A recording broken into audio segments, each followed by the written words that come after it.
In a previous video, I did a capacity test of a Humsienk 12v 640 amp hour battery, but I had a subscriber that asked, how can you recommend this just off a capacity? Shouldn't you tear it down to see what it looks like on the inside?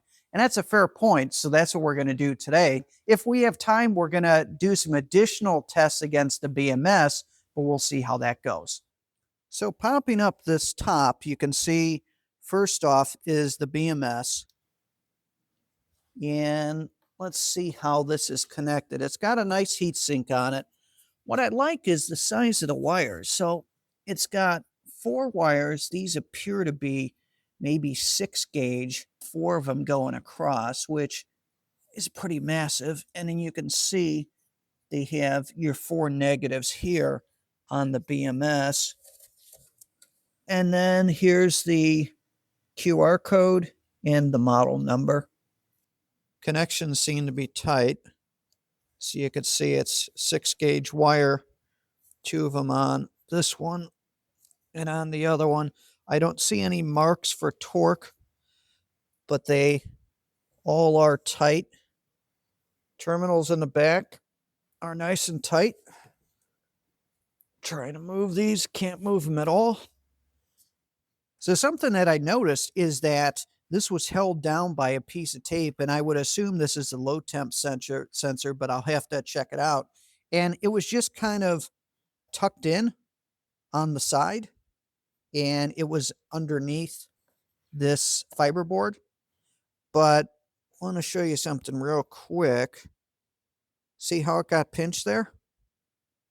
So I'd recommend, instead of having this go down to where if you're pressing on the case or what have you, it would pinch these wires, maybe have a hole on the fiberboard and then have it go down and then attach to the cells. I think that would be a better way to do it, because there's a chance that you can have an issue with this low temp sensor. Now, what I am going to do is test it, but something that I did want to point out. All right, so now that it's all tore down, let's do a deep dive. So the cells are absolutely massive, as you might imagine. I think the battery's a little over 100 pounds. It does have nice thick bus bars connecting each one of the cells together, which is good. The welds are good. So you can see it does have laser welds. Here's the cell that they're using. You can see that the connections are taped down, but the tape hasn't necessarily held with all of this. It does have your typical vents that you would have for each cell. When it comes to balance leads, it does have those. So you have 1, you have 2, and then you have 3. The positive connection here, you could see how it's connected up, but it's not, there's no sort of protection for the wire. I'd recommend changing that. What you could always do is potentially connect it here on the bus bar, and then that way you wouldn't have the issue instead of having to snake around to the top post. If you look at your negative, similar situation.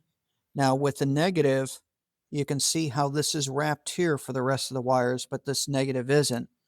They could have put this in with this wrap and then had it go up, but they had it here to where it could potentially get damaged by any impact or rubbing against the side of the case. So I would change that, put this inside that loom. This whole cell here has a little bit of a bulge on the side, but you could also see that how it's kind of indented on this corner. So let me kind of zoom in here. The bus bars are definitely solid. The connections are good. I don't see any torque marks on it, but they are nice and tight. This fiberboard is extremely important, especially on the negative side. So this is your negative here, but you've got this fiberboard, which is keeps things from shorting out. On the positive, you can see how that this bus bar is dented and lifted up. So there was some sort of impact damage on this. Looks like I found some damage on that other cell, so I kind of moved this off to the side. Look at that. That is definitely buckled on that cell. So now we're going to check the low temp sensor. As you can see, we're charging at 12 amps. So let's see what happens when we stick this in ice. And we're still charging at 12 amps. No difference at all. So the low temp sensor is non-functional. Next, we're going to test the BMS. So it is rated for 250 amps. So we're going to see what happens when you go over it. I should be able to pull, the way I have things set up, about 290 amps. So I have my inverter, which will pull out about 250 amps. It's going to power 2 oil-based heaters. And then I also have my Heltec charger / capacity tester that's going to be able to pull out another 40 amps. Okay, so the first thing we're going to do is pull 40 amps out of the Heltec. All right, we're going to turn on these heaters. 246, about 38. So we're going to let this run for about 30 seconds, see how it does. Let's kind of check the temperature of everything. Now, as you can imagine, everything is quite cold in the shop. We're sitting at 46 degrees. So terminals are at 96. Bus bars are nice and cool. No issues there. BMS is about 103. All right. Battery had about 7% in it. It's now saying that it's low, so I'm going to go ahead and shut this down. All right. And let me give you that final temp on that positive. And I can see the metal washer on the underside. So let's see. Ooh. Okay, so for the summary, so this was quite interesting. So first, my subscriber that said, take apart the battery and then you'll know what's truly inside.